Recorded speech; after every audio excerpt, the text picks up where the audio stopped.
पूर्व कांस्य युग।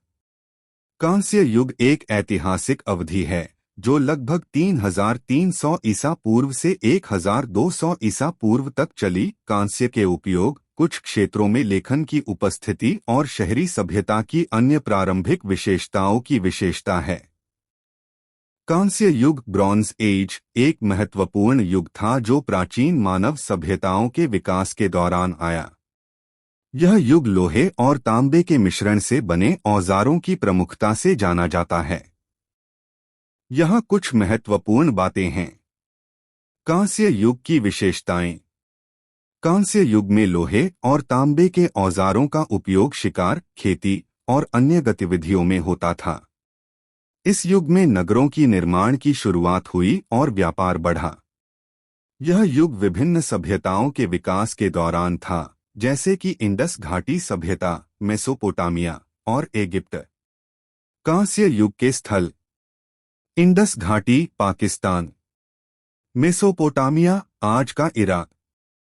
इजिप्ट, गुजरात। सौराष्ट्र, छोटा नागपुर पठार। औजारों का उपयोग। लोग शिकार के लिए औजारों का उपयोग करते थे। यहाँ तक कि वे जीवन के अन्य कामों के लिए भी औजारों का उपयोग करते थे। यह युग मानव सभ्यता के विकास में महत्वपूर्ण था और विभिन्न सभ्यताओं के बीच व्यापार और सांस्कृतिक आदान प्रदान को बढ़ावा दिया। कांस्य युग उस काल को कहते हैं जिसमें मनुष्य ने तांबे, ताम्र तथा उसकी रांगे के साथ मिश्रित धातु कांस्य का इस्तेमाल किया। एक इतिहास में यह युग पाषाण युग तथा लौह युग के बीच में पड़ता है। पाषाण युग में मनुष्य की किसी भी धातु का खनन कर पाने की असमर्थता थी। कांस्य युग में लोहे की खोज नहीं हो पाई थी और लौह युग में तांबा, कांसा और लोहे के अलावा मनुष्य कुछ अन्य ठोस धातुओं की खोज तथा उनका उपयोग भी सीख गया था। कांस्य युग की विशेषता यह है कि मनुष्य शहरी सभ्यताओं में बसने लगा और इसी कारण से विश्व की कई जगहों में पौराणिक सभ्यताओं का विकास हुआ। इस युग की एक और खास बात यह है कि विभिन्न सभ्यताओं में अलग अलग लिपियों का विकास हुआ जिनकी मदद से आज के पुरातत्व शास्त्रियों को उस युग के बारे में महत्वपूर्ण तथ्य हासिल होते हैं। हड़प्पा सभ्यता से अर्ध प्रतिमा, कांस्य युग की सबसे शुरुआती सभ्यताओं में से एक। कांस्य युग में युद्ध में इस्तेमाल किए जाने वाले चीजें, जो अब रोमानिया के एउद इतिहास संग्रहालय में स्थित है। इतिहास संपादित करें। संपूर्ण युग की अवधि विश्व के विभिन्न मध्य क्षेत्रों में कांसे को पूर्णतया इस्तेमाल से संबंधित है, हालांकि अलग अलग जगहों में यह घटना अलग अलग दौर में हुई। कॉपर युग के अंत में एक उच्च धातु के काम करने वाली तकनीक के रूप में मिश्र धातु दिखाई दी। पीतल तांबे और टिन का एक मिश्र धातु है। तांबे के विपरीत निंदनीय नरम धातु, कांस्य में कठोरता का एक बेहतर गुण होता है। कांस्य का उत्पादन करने के लिए टिन को लगभग 10वें हिस्से के अनुपात में तांबे के साथ मिलाया जाता है। टिन का उच्च प्रतिशत मिश्र धातु को तेजी से भंगुर बनाता है। हालांकि कांस्य तांबे की आयु और लौह युग के बीच पहले से ही था और इसलिए इस विशेष अवधि को कांस्य युग कहा गया है। कांस्य युग में कई प्रकार के कांस्य पाए गए थे। हर जगह तांबा प्रमुख सामग्री थी। टिन, फास्फोरस, आर्सेनिक या यहाँ तक कि कभी कभी सोने या चांदी का एक छोटा सा मिश्रण इसके साथ प्रयोग किया जाता है। कॉपर टिन मिश्रण सबसे व्यापक पाए गए। मिस्र में शुरुआती राजवंशीय काल में कांस्य की कुछ अच्छी गुणवत्ता 3000 बीसी के करीब दिखाई दी। कुछ पूर्व इतिहासकारों का मानना है कि पूरी कांस्य तकनीक बाहर से खत्म हो गई थी, शायद एशिया माइनर और आर्मेनिया के पहाड़ी क्षेत्रों के लोगों द्वारा खेती की जा रही थी जो बाद में कच्चे माल की तलाश में मिस्र आए थे। लेकिन यह तथ्य सभी की संतुष्टि से दूर है।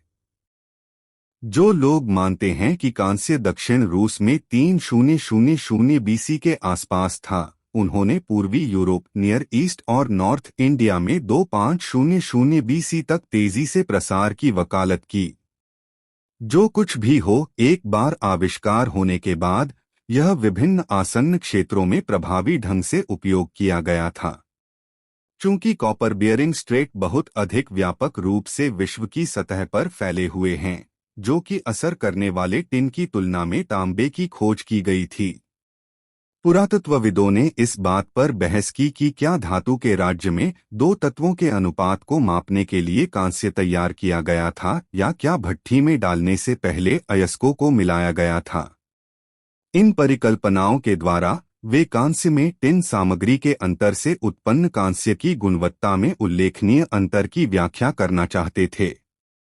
न केवल टिन, आर्सेनिक, सुरमा या जस्ता का एक बहुत छोटा अनुपात तांबे के आणविक आकार को संशोधित कर सकता है। इन परिकल्पनाओं के द्वारा वे कांस्य में टिन सामग्री के अंतर से उत्पन्न कांस्य की गुणवत्ता में उल्लेखनीय अंतर की व्याख्या करना चाहते थे। न केवल टिन, आर्सेनिक, सुरमा या जस्ता का एक बहुत छोटा अनुपात तांबे के आणविक आकार को संशोधित कर सकता है। प्राचीन धातु श्रमिकों ने अपने अनुभव के माध्यम से समामेलित धातुओं के विभिन्न गुणों को समझा, क्योंकि उन्होंने पाया कि कुछ तांबे के अयस्कों ने एक धातु का उत्पादन किया जो बेहतर और स्वाभाविक रूप से उस विशेष प्रकार की धातु को दूसरों की तुलना में बेहतर और कठिन औजार बनाती थी। इस प्रकार प्रारंभिक कार्यकर्ता अयस्कों की प्रकृति के बारे में सचेत हो गए। धीरे धीरे वे समझ गए कि धातु के रूप में तांबा शायद ही कभी प्राकृतिक अवस्था में उपलब्ध होता है, लेकिन बहुतायत में विभिन्न अयस्कों में चट्टानों और अन्य धातुओं के साथ मिलाया जाता है, जैसे तांबा सल्फाइड, तांबा ऑक्साइड, तांबा कार्बोनेट इत्यादि में धातु तांबा तांबे के रूप में बनता है। वायुमंडलीय तांबे की शिराओं के लंबे समय तक संपर्क और वायुमंडल के साथ संपर्क। सबसे आम यौगिक तांबा कार्बोनेट मैलाकाइट है। इसे अक्सर हरे रंग के पेंट के रूप में उपयोग करने के लिए तैयार किया जाता था और इसे धातु तांबे का सबसे अच्छा स्रोत माना जाता था। एक अन्य प्रकार का कॉपर कार्बोनेट जिसने नीला रंग दिया था, अजुराइट कहा जाता है। इसके अलावा कॉपर ऑक्साइड के दो रूप हैं, कॉपराइट और मेल्कोइट, और कॉपर के कई सल्फाइड। जैसा कि सल्फाइड अयस्कों में गहरी नसों में होता है और यह पता लगाना मुश्किल होता है, शुरुआती लोगों ने इनका ज्यादा इस्तेमाल नहीं किया। वे हाल के दिनों में केवल धातु के मुख्य स्रोत रहे हैं। प्रारंभिक पुरुषों ने सबसे पहले देशी तांबे के पिंडों को या तो पेंट पाने के लिए या एक आभूषण बनाने के लिए उठाया। आदिम धातु कार्यकर्ता महान केंद्रित जमा की तलाश में कभी नहीं गए, कांस्य युग की अवधि में भी नहीं जब तांबे का औद्योगिक उपयोग चरम पर पहुंच गया। हालांकि पूरे एशिया और निकट पूर्व के पर्वतीय क्षेत्रों में कई सतह जमा थे। एडवर्टाइजमेंट यूरोप में भी वे प्रचुर मात्रा में थे, लेकिन सबसे अच्छे स्रोत साइप्रस, हंगरी और स्पेन में स्थित माने जाते हैं। अफ्रीका में बेल्जियम के कांगो के कटंगा क्षेत्र में जमा की सबसे बड़ी संख्या बिखरी हुई है और यह ज्ञात नहीं है कि क्या वे मध्य युग से पहले काम कर रहे थे। टिन, जो कांस्य के लिए अनिवार्य रूप से आवश्यक है, अतीत में आसानी से उपलब्ध नहीं था। टिनसर स्ट्रेट वास्तव में दुर्लभ हैं और साथ ही कुछ इलाकों तक सीमित हैं। टिन के अयस्क मूल जमा नसों में होते हैं और क्रिस्टलीय चट्टानों में छोटे क्रिस्टल के रूप में होते हैं, जिन्हें ग्रैनुलाइट्स के रूप में जाना जाता है। यह हमेशा एक ऑक्साइड होता है जिसे कैसराइट कहा जाता है और इसे कभी भी देशी धातु के रूप में नहीं पाया जाता है। इसके अलावा, जैसा कि केसराइट भारी गहरे रेत की तरह दिखता है, यह एक धातु पदार्थ नहीं लगता है और इसलिए इसे पहचानना बहुत मुश्किल है। आर्मेनिया, सीरिया, उत्तर पश्चिम फारस और बंगाल में छोटे और मध्यम जमा होते हैं। बड़े जमा केवल मलय प्रायद्वीप में पाए जाते हैं, दक्षिण पूर्वी अफ्रीका और चीन में। प्रमुख यूरोपीय स्रोत बोहेमिया, स्पेन और ब्रिटिश द्वीप समूह हैं। अफ्रीका में उत्तरी नाइजीरिया और ट्रांसवाल से पुरानी टिन की खदानें मिली हैं, लेकिन उनकी उम्र निश्चित नहीं है। वायुमंडलीय एजेंसियों द्वारा रॉक मैट्रिस और बहिर्गामी शिराओं के आकर्षण ने जलोढ़ संरचनाओं का निर्माण किया जिसमें धाराटिन रेत के रूप में होती है। इस जलोढ़ को धोने के लिए केवल आवश्यक है कि कैसराइट निकालने के लिए। इस विधि का उपयोग मलयाला में टिन के दोहन में द्रंगका, पेराक आदि स्थानों पर किया गया था। पहले धातुकर्मवादियों ने एक कुंवारी अवस्था में तांबे और टिन के बिस्तर पाए। उन्होंने बस ऑक्साइड से निपटा और धातु को अलग करने के लिए लकड़ी का कोयला की कम करने वाली आग का इस्तेमाल किया। यह धातुकर्म प्रक्रिया अभी भी मलय में आदिम भट्टियों या गलाने वाले चूल्हों के साथ उपयोग की जाती है। कैसराइट हमेशा एक सिलिसस गैंग में पाया जाता है जो आग में भाग जाता है। तांबे के कार्बोनेट्स के लिए गैंग्यू या तो शांत या शांत है, यह गर्मी के साथ बिखर जाता है। बहुत पहले से ही धातुओं से युक्त चट्टानों के विघटन के लिए आग का उपयोग किया जाता था। यह माना जाता है कि मनुष्य ने अनुकूल परिस्थितियों की संभावना से इन दो धातुओं के मिश्र धातु की खोज की, जिसने मानव जाति के इतिहास में महत्वपूर्ण भूमिका निभाई। बंद सांचों में न केवल कांस्य बल्कि किसी भी मिश्र धातु को उपयुक्त पाया गया। अधिकांश तांबे के अयस्कों में अन्य धातुएं जैसे निकल, सीसा, फास्फोरस, सुरमा, आर्सेनिक आदि प्राकृतिक अशुद्धियां होती हैं। इन विभिन्न धातुओं की उपस्थिति ने कास्टिंग प्रक्रिया और उत्पादों पर अच्छा प्रभाव उत्पन्न किया। उदाहरण के लिए, एक निर्मित वस्तु जिसमें तांबे के साथ आर्सेनिक होता है, शुद्ध तांबे की तुलना में कठिन हो जाता है और एक अधिक टिकाऊ काटने वाला किनारा प्रदान करता है। यह कांस्य वस्तुओं के समान एक संपत्ति प्राप्त करता है। तांबे या पत्थर के हथियार रखने वाले दुश्मनों पर कांस्य हथियारों के साथ योद्धाओं ने हमेशा अपना फायदा पाया है। जब कम गलनांक वाली धातुएं तांबे के अयस्क के साथ मिश्रित रहती हैं, तो पूरे मिश्र धातु के लिए गलनांक अपने आप नीचे आ जाता है। इस संपत्ति ने प्रारंभिक धातु श्रमिकों को एक महान सुविधा प्रदान की जो आदिम भट्टियों पर काम करते थे। शुद्ध कॉपर का गलनांक लगभग 1085 डिग्री सी होता है, जबकि एंटीमनी के लिए यह 630 degree C, lead 327 degree C के लिए और टिन 232 डिग्री सी के लिए होता है। ढलाई की प्रक्रिया में सबसे बड़ा लाभ पाया जाता है। एक बंद सांचे में तांबा डालना बहुत मुश्किल होता है क्योंकि अक्सर सांचों में विस्फोट या दरारें पड़ जाती हैं। लेकिन तांबे के साथ अन्य धातु की उपस्थिति इस कठिनाई को कम करती है। सफल कास्टिंग के लिए 10% से 12% टिन 90% से 88% तांबे के साथ मिलाया गया था। सभी हथियार और उपकरण इस प्रतिशत के साथ बनाए गए थे। चूंकि उच्च टिन प्रतिशत के अतिरिक्त से सामग्री तेजी से भंगुर हो जाती है, इसलिए 30% टिन की सामग्री का उपयोग बहुत ही नाजुक सफेद धातु का उत्पादन करने के लिए किया जाता था, जो उस पुराने समय में दर्पण के रूप में बहुत लोकप्रिय थी। एडवर्टाइजमेंट। प्रारंभिक पुरातत्वविदों द्वारा कांस्य युग को 4 उपअवधियों में विभाजित किया गया है। उन्होंने प्रत्येक अवधि की वस्तुओं को उनके आकार, स्पर्श, सॉकेट, ब्लेड और अलंकरण के आधार पर वर्गीकृत करने का प्रयास किया। यह विशेष रूप से फ्रांस में मॉन्टेलियस की साइट के संदर्भ में महत्वपूर्ण था। लेकिन पुरानी दुनिया भर में अधिक से अधिक उत्खनन ने प्रदर्शित किया कि कांस्य युग की संस्कृतियों के विकास के लिए अनुक्रम सभी स्थानों में समान नहीं हैं। कुछ प्रकार जो पहले कुछ स्थानों पर हुए थे, बाद के समय में अन्य स्थानों से पाए गए। आसपास के क्षेत्रों में प्रभाव आगे और पीछे चला गया, लेकिन मुख्य प्रवृत्ति निकट पूर्व और पूर्वी भूमध्य सागरीय से बाहर की ओर हो गई। गॉर्डन चाइल्ड ने धातु के उपयोग के आधार पर एक नया वर्गीकरण आगे बढ़ाया। वर्गीकरण प्रस्तुत करने से पहले अधिक साक्ष्य एकत्र करने के कारण उनके वर्गीकरण में एक अकादमिक समर्थन था। उन्होंने 3 चरण बनाए जैसे जब धातु का उपयोग केवल हथियार और आभूषण बनाने के लिए किया जाता था।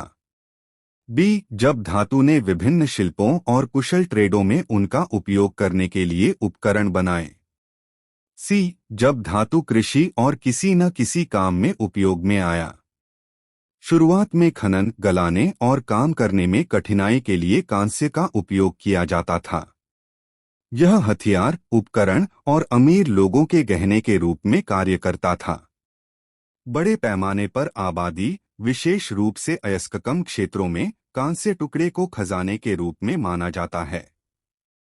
इस नई धातु को ऊपरी वर्गों से किसानों और बढ़ी तक फैलाने में कई शताब्दियों का समय लगा। यद्यपि पत्थर के औजार धीरे धीरे पश्चिमी एशिया और यूरोप के कुछ हिस्सों में कांस्य द्वारा प्रतिस्थापित किए गए, चीन में यह समृद्ध और शक्तिशाली की सीमा तक सीमित रहा। कांस्य पत्थर, हड्डी, लकड़ी और शेल जैसी सामग्रियों की तुलना में सबसे अधिक उद्देश्यों के लिए बेहतर साबित हुआ। खेत की जुताई, पेड़ों की कटाई, फसल की कटाई, घरों का निर्माण जैसे विभिन्न कार्य कठिन धातु, कांस्य उपकरणों की मदद से आसान हो गए। कुछ कांस्य उपकरण भी घरेलू उपयोग के लिए निर्विवाद थे। कई कांस्य रेजर संकेत देते हैं कि इस अवधि के दौरान पुरुषों की शेविंग काफी लोकप्रिय हो गई। वेसल्स का निर्माण कांस्य से किया गया था और व्यक्तिगत श्रृंगार के लिए कांस्य आभूषण भी इस समय में दिखाई दिए। सुरुचिपूर्ण कंगन और हार सबसे उल्लेखनीय थे। पुरुषों और महिलाओं दोनों के उपयोग के लिए कांस्य से सुरक्षा पिन काफी बन गए। एक ही समय में हथियारों की एक महान विविधता विकसित हुई। कई कांस्य रेजर संकेत देते हैं कि इस अवधि के दौरान पुरुषों की शेविंग काफी लोकप्रिय हो गई। वेसल्स का निर्माण कांस्य से किया गया था और व्यक्तिगत श्रृंगार के लिए कांस्य आभूषण भी इस समय में दिखाई दिए। सुरुचिपूर्ण कंगन और हार सबसे उल्लेखनीय थे। पुरुषों और महिलाओं दोनों के उपयोग के लिए कांस्य से सुरक्षा पिन काफी बन गए। एक ही समय में हथियारों की एक महान विविधता विकसित हुई। उनमें से अधिकांश एक पुराने रूप से आगे बढ़ना शुरू कर दिया, लेकिन समय के साथ उन्होंने एक अलग रूप ले लिया। उदाहरण के लिए, शुरुआत में कांस्य सेट बहुत सरल था। पंख और फ्लैंगेस को बाद में जोड़ा गया और आखिरकार पंख इतने बड़े हो गए कि वे एक पूर्ण सॉकेट बनाने के लिए मिले। एक कुल्हाड़ी से कुल्हाड़ी के रूप में इस तरह का परिवर्तन कांस्य युग के अंतिम चरण में पूरा हुआ था। उसी तरह लंबे तलवारें चिपकी हुई पत्थर की खंजर से बढ़ी। शुरुआती कांस्य युग में ये तलवारें बहुत सरल थीं, लेकिन कांस्य युग के अंत में इन्हें व्यापकधार वाली दोधारी तलवार में बदल दिया गया। छेद छेद के साथ नवपाषाण पॉलिश पत्थर कुल्हाड़ी ने सुंदर सजावटी लड़ाई कुल्हाड़ी को जन्म दिया। कांस्य स्पीयर हेड्स चकमक भाले से बाहर विकसित की है। हालांकि कांस्य तीर चलाने वाले अनुपस्थित नहीं थे, लेकिन इस हथियार की कमी से संकेत मिलता है कि धनुष और तीर ने अपनी लोकप्रियता खो दी।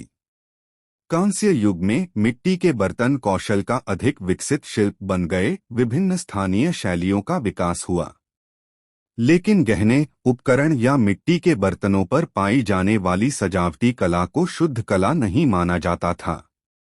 कांस्य युग में मेगालिथ स्मारकों का निर्माण जारी रहा, लेकिन यह प्रथा कम होती चली गई क्योंकि अल्सर में दफन लोकप्रिय हो गया। अंतिम चरण में दाह संस्कार फैशन बन गया। कांस्य युग में हम आगे चलकर समुद्र में जाने वाली नौकाओं को देखते हैं, जो बड़ी संख्या में यात्रियों को ले जाने के लिए डगआउट डोंगी की जगह लेती हैं। इसलिए वाणिज्य को नदी के रास्ते पनपने का मौका मिला। कांस्य से बने हथियारों ने युद्ध की रणनीति बदल दी, लेकिन यह सुनिश्चित है कि जीवन शांतिपूर्ण नहीं था। प्रकृति के साथ साथ हथियारों की संख्या बताती है कि लोग हाथ से सामना करने के लिए आमने सामने रहते थे। गांव किलेबंद शिविरों की तरह थे और पुरुष उनके साथ हथियार रखते थे। हालांकि मनुष्य की बुद्धिमत्ता ने उन्हें उनकी घातक क्षमताओं से ऊपर उठा दिया। उन्होंने प्रत्येक हत्या उपकरण के खिलाफ रक्षात्मक उपकरणों का आविष्कार किया। इसलिए इस अवधि के दौरान ढाल, हेलमेट, क्यूलिरास आदि का निर्माण किया गया था। प्रमुख या राजा कीमती कांस्य कवच का उपयोग करने की आदत में थे। बड़ी बस्तियों को सामान्य रूप से उगाया गया था। सभ्यता के उन्नत केंद्रों में पत्थर और प्लास्टर के महान महल बनाए गए थे।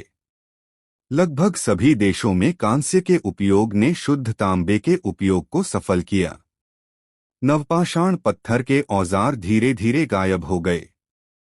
सांस्कृतिक विकास, आविष्कार, प्रसार, व्यापार और प्रवासन की प्रक्रियाओं द्वारा तांबा युग के शहर धीरे धीरे कांस्य युग के शहरों में बदल गए और नए भी बनाए गए। मेसोपोटामिया में सांस्कृतिक रूप से समृद्ध टाइग्रिस यूफ्रेट्स घाटी पर सुमेर शहरों में सुमेर, उर, लैश, इरेक और एरिडू जैसे तांबा युग की बस्तियों के स्थान पर बड़े हुए। सुमेरियन संस्कृति बाद में खबूर तक फैल गई और बगदाद के आसपास के क्षेत्र में भी फैल गई। पुरातत्वविदों ने इसे 2 चरणों में विभाजित किया है। उरुक और जेमडेट नस्र नाम 2 महत्वपूर्ण साइटों से प्राप्त किए गए थे। मिस्र में नील नदी के साथ समानांतर कांस्य युग के शहर फैल गए। मिस्र के कांस्य युग के शहर अपने कॉपर आयु पूर्ववर्तियों की तुलना में बेहतर हैं। कांस्य युग के शहर भारत में कमोबेश उसी समय सिंधु नदी घाटी और पंजाब में इसकी सहायक नदियों में विकसित हुए। वे लोग गाड़ियां और कुम्हार के चाक को जानते थे और कांस्य बनाने की तकनीक भी। उनकी कुछ तकनीकों को मेसोपोटामियन तकनीकों के साथ समान पाया गया। सिंधु और टाइग्रिस यूफ्रेट्स के बीच व्यापार के साक्ष्य का पता लगाया जा सकता है। कांस्य युग के प्रभाव मिस्र और सीरियाई तट से साइप्रस, ट्रॉय और एशिया माइनर के अन्य शहरों और ग्रीक द्वीपों और मुख्य भूमि तक फैल गए, जहां क्लासिक भूमध्य सभ्यताएं उत्पन्न हुईं। अगले चरण में कांस्य युग की संस्कृति यूरोप की ओर इटली के माध्यम से पश्चिम की ओर बढ़ी। व्यापार मार्गों को भूमि और समुद्र दोनों में बनाए रखा गया था। इस प्रकार कांस्य युग पूर्वी, पश्चिमी और मध्य यूरोप और उन क्षेत्रों से लेकर गॉल और ब्रिटेन और अंत में जर्मनी और स्कैंडिनेविया तक फैल गया। विभिन्न भूमि और विभिन्न इलाकों में कांस्य उद्योग की शुरुआत की तारीख के बारे में सटीक होना मुश्किल है। प्राचीन काल के चेडिया और मिस्र जैसे केंद्रों में यह वर्तमान युग से पहले 5वीं सहस्त्राब्दी के अंत तक अस्तित्व में था। पूर्वी भूमध्य सागरीय में यह वर्तमान युग से पहले लगभग 3री सहस्राब्दी का होगा। शायद गॉल में यह 200,000 के आसपास और फारस और काकेशस के उत्तर में 1000 साल पहले ही पहुंच गया था। फिर भी ये सभी अनुमान महज अनुमानित हैं और दुर्भाग्यवश दस्तावेजीकरण इतना सटीक नहीं है जितना कि कालक्रम को पूर्ण निश्चितता के साथ स्थापित करना। प्रागइतिहास में कॉपर चरण एक सार्वभौमिक घटना नहीं थी, न ही यह कुछ शताब्दियों तक चली। कॉपर एज काफी हद तक उन जगहों पर दिखाई दिया जहां कॉपर नगेट्स का प्राकृतिक वितरण गलती से पाया गया था। जैसे ही तांबे का उपयोग स्थापित किया गया, तीव्र गति में कांस्य की खोज का पालन किया गया। हालांकि तांबा उत्पादक क्षेत्रों को 2 समूहों में विभाजित किया जा सकता है। जिस समूह में धातु ज्ञान की उत्पत्ति स्वयं हुई थी और दूसरे समूह ने विदेशी स्रोत से यह ज्ञान प्राप्त किया था। शुरू करने के लिए 2 अमेरिकियों को खारिज कर दिया गया था। पुरातात्विक गवाही के अनुसार न तो अल्जीरिया, स्पेन, फ्रांस, ब्रिटिश द्वीप समूह और स्कैंडिनेविया और न ही मध्य यूरोप ने अपने गिरोह से पहले तांबा पिंड के पृथक्करण को देखा। यूरोप में तांबे का एक संक्षिप्त और क्षणभंगुर युग देखा गया। एशियन द्वीप समूह पश्चिमी एशिया और मिस्र को छोड़ दिया गया था। उनमें से मिस्र को तांबा उत्पादक देशों के समूह से निष्कासित किया जा सकता है क्योंकि इस देश को संभवतः एशिया से तांबे का ज्ञान मिला था। अल्ताई और पामीर तांबे में समान रूप से समृद्ध हैं, लेकिन दोनों क्षेत्रों में धातु विज्ञान की प्राचीनता बहुत दूर नहीं जाती है। सभी संभावना में यह पश्चिमी एशिया का उत्तर था जहां पहली बार धातुकर्म ज्ञान की खोज की गई थी। तत्पश्चात ज्ञान अल्पविकसित अवस्था में उन लोगों के साथ चादेलिया में चला गया होगा जो पहली बार अपनी बस्तियां स्थापित करने के लिए वहां गए थे। फिर यह मिस्र, फोनीशियन तट और एजियन द्वीपों यानी उन केंद्रों से गुजरा होगा जहां से यह ज्ञान यूरोप में फैला था। इंडो चाइना और चीन कांस्य की खोज के लिए प्रकृति के पक्षधर थे, क्योंकि वहां भरपूर मात्रा में अयस्क और स्टेनिफेरस अयस्क पाए जाते थे। लेकिन हमें अपनी कलम को तब तक रोकना चाहिए जब तक कि मध्य एशिया और चीन की बेहतर खोज न हो जाए। यद्यपि तांबे का सामाजिक प्रभाव लगभग शून्य था, पूर्ण कांस्य प्रौद्योगिकी ने पूरी संस्कृति के साथ साथ समाज की संरचना को भी प्रभावित किया। के रूप में अयस्कों को निकालने और कांस्य के साथ काम करने के शिल्प में विशेष कौशल की आवश्यकता होती है। मजदूरों जैसे कि स्मिथ, कारीगर और खनिक अस्तित्व में आए। उनमें से प्रत्येक ने समाज में एक महत्वपूर्ण भूमिका निभाई। खनिक और विशेषकर कांस्य संस्थापक वंशानुगत व्यापार रहस्य के साथ एक सेट कास्ट बन गए। इसलिए समाज में वर्ग विभाजन दिखाई दिया। इतना ही नहीं, कृषि के आगमन ने सामाजिक असमानता और वर्गभेद के बीज बो दिए। चूंकि सभी मिट्टी में उत्पादक शक्ति की समान मात्रा नहीं थी, इसलिए यह बहुत संभावना थी कि कुछ विशेष परिवार दूसरों की तुलना में क्षेत्र में बहुत अधिक फसल पैदा कर सकते हैं। स्वाभाविक रूप से अमीर और गरीब जैसे वर्गीकरण पहले से ही प्रचलन में थे। कांस्य युग में यह असमानता तेजी से बढ़ी। शासक, कुलीन, व्यापारी या व्यापारी, कारीगर, किसान और दास जैसे विभिन्न वर्ग अस्तित्व में आए। शहरों का उभरना इस युग में पाया गया था। सांस्कृतिक विकास की प्रक्रिया द्वारा तांबा युग के शहरों में बड़े हुए। किसानों के अलावा अन्य सभी लोग कस्बों में रहते थे। अधिशेष खाद्य उत्पन्न फसलों के उत्पादन में वृद्धि जो शहरवासियों को बढ़ावा देने के लिए पर्याप्त थी। शहर में रहने वाले शासकों और रईसों ने अपने हाथों में बहुत अधिक संपत्ति जमा की और वे अक्सर कांस्य को काम में लेते थे, उत्पादों जैसे हथियार, कवच और कांस्य से बने विभिन्न प्रकार के उपकरण प्राप्त करने के लिए। जैसा कि उनमें से किसी ने भी खाद्यान्न का उत्पादन नहीं किया, वे गांव के किसानों से फसल लेने की आदत में थे। बदले में उन्होंने किसानों को कुछ आवश्यक चीजें जैसे उपकरण, बीमारी, सेट्स आदि की आपूर्ति की। इस अवधि को व्यापार और वाणिज्य की अंकुरण अवधि के रूप में कहा जा सकता है। वस्तुओं का विनिमय विशेष रूप से वस्तु विनिमय द्वारा किया गया था। हालांकि शहर में रहने वाले लोगों के पास विभिन्न व्यवसाय थे, इसलिए उनकी अलग रुचि भी थी। एक संगठन की आवश्यकता को इस समय शहरी जीवन को विनियमित करने और नियंत्रित करने के लिए महसूस किया गया था। इस आवश्यकता ने राज्य को जन्म दिया। शहर राज्यों के उदय के साथ राज्य व्यापक हो गए, राजनीतिक और आर्थिक प्रणाली अस्तित्व में आई। राजाओं और पुजारियों ने भगवान जैसा दर्जा हासिल किया। ये राजा पुरोहित वर्ग के साथ समाज पर शासन करते पाए गए। कुछ स्मारक मंदिर राजाओं और पुजारियों और उनके सभी कार्यों और धन को बनाने के लिए बनाए गए थे, जिनमें देवताओं और देवताओं की छवियां शामिल थीं। ये स्मारक पत्थर, ईंट या लकड़ी से बने थे या इन सामग्रियों के संयोजन से इलाके में उनकी उपलब्धता के आधार पर वाणिज्य तथाकथित मंदिरों के अंदर और बाहर बहता था। पुरानी वस्तु विनिमय प्रणाली सक्रिय और जटिल व्यापार के लिए अधिक उपयुक्त नहीं पाई गई थी, इसलिए धन की अर्थव्यवस्था का आविष्कार किया गया था और शहरों के भीतर महान धन जमा हुआ था।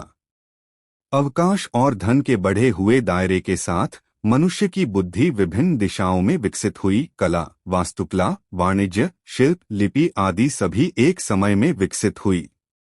हमारे आधुनिक विज्ञान की नींव भी इस अवधि के दौरान रखी गई थी। अंकगणित और ज्यामिति के ज्ञान ने वजन और माप से निपटने में सुविधा प्रदान की। चंद्र या सौर कैलेंडर ने मानवीय विशेषताओं में योगदान दिया।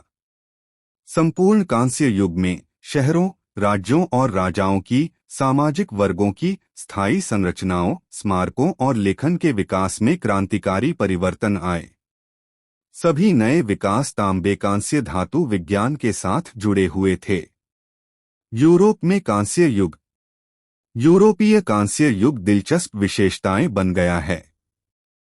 यूरोप में कोई कांस्य युग के शहर नहीं हैं, कोई ज्ञात राजनीतिक एकीकरण नहीं, कोई लेखन नहीं, यहाँ तक कि कुम्हारों के पहिए भी लगभग 1000 BC तक नहीं अपनाए गए जब कांस्य युग एशिया में समाप्त हो रहा था। वास्तव में कांस्य युग यूरोप एक किसान संस्कृति के साथ नवपाषाण यूरोप की तरह जारी रहा, लेकिन सांप्रदायिक उपक्रम बड़े ढांचे थे और दिवंगत नवपाषाण काल के मेगालिथिक काल के समान प्रमुखों की उपस्थिति थी। कांस्य काम करने वाले स्मिथियों का एक वर्ग उस समय स्पष्ट रूप से दिखाई दिया, लेकिन बाकी लोग किसान थे। इन सभी का कारण यह है कि कांस्य की घुसपैठ एक संभावित अंतराल के बाद यूरोप में हुई। वास्तव में 1 सितंबर 2000 ईसा पूर्व के आसपास हंगरी में कांस्य क्रीड़ा, 100 ईसा पूर्व के आसपास चेकोस्लोवाकिया, मध्य जर्मनी और इटली, राइन, फ्रांस और ब्रिटेन 1700 ईसा पूर्व के आसपास और अंत में बाल्टिक तटों और स्कैंडमाविया 1500 ईसा पूर्व के आसपास।